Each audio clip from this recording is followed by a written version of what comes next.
ಚಿತ್ರದುರ್ಗದ ಶ್ರೀ ಮಹರ್ಷಿ ವಾಲ್ಮೀಕಿ ಭವನದಲ್ಲಿ doctor B R Ambedkar Jayanti ಕಾರ್ಯಕ್ರಮ ಹಮ್ಮಿಕೊಳ್ಳಲಾಗಿತ್ತು.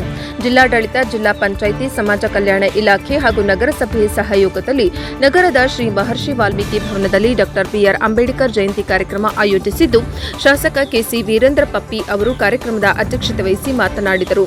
ಮನುಸ್ಮೃತಿ ಪ್ರತಿಪಾದಿಸಿದ ಅಸಮಾನತೆಯ ಮನಸ್ಥಿತಿ ಹೋಗಲಾಡಿಸಿದ ಕ್ರಾಂತಿ ಪುರುಷ ಡಾಕ್ಟರ್ ಬಿಆರ್ ಅಂಬೇಡ್ಕರ್ ಎಂದು ಶಾಸಕ ಕೆಸಿ ವೀರೇಂದ್ರ ಪಪ್ಪಿ ಅವರು ಬಣ್ಣಿಸಿದರು. ಡಾಕ್ಟರ್ ಬಿಆರ್ ಅಂಬೇಡ್ಕರ್ ಎಂದರೆ ಕೇವಲ ಒಬ್ಬ ವ್ಯಕ್ತಿಯಲ್ಲ, ಅವರೊಬ್ಬ ಕ್ರಾಂತಿ ಮತ್ತು ಚಳವಳಿಯ ಶಕ್ತಿಯಾಗಿದ್ದಾರೆ. ಅಂಬೇಡ್ಕರ್ ಶಿಕ್ಷಣವನ್ನ ಪ್ರಮುಖ ಅಸ್ತ್ರವೆಂದು ನಂಬಿದ್ದರು. ಶಿಕ್ಷಣ ಪುರುಷರಿಗೆ ಸೀಮಿತವಾಗದೆ ಮಹಿಳೆಯರು ಮತ್ತು ವಿದ್ಯಾರ್ಥಿನಿಯರಿಗೆ ಸಮಾನವಾಗಿ ಸಿಗಬೇಕು ಎಂಬುದು ಅವರ ಆಶಯವಾಗಿತ್ತು.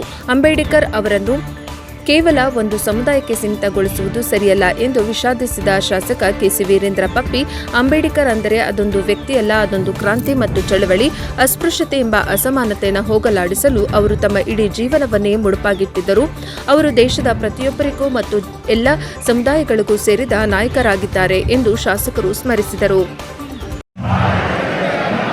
ಭಾರತವನ್ನು ಸಾರ್ವಭೌಮ, ಸಮಾಜವಾದಿ, ಧರ್ಮ ನಿರಪೇಕ್ಷ, ಪ್ರಜಾಸತ್ತಾತ್ಮಕ ಗಣರಾಜ್ಯವನ್ನಾಗಿ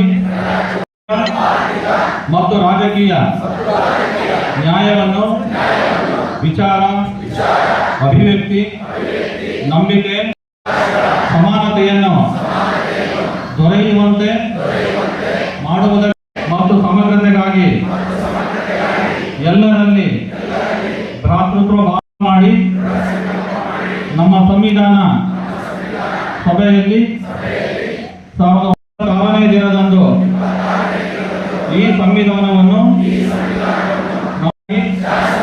ವಿಧಿಸಿಕೊಂಡಿದ್ದೇವೆ.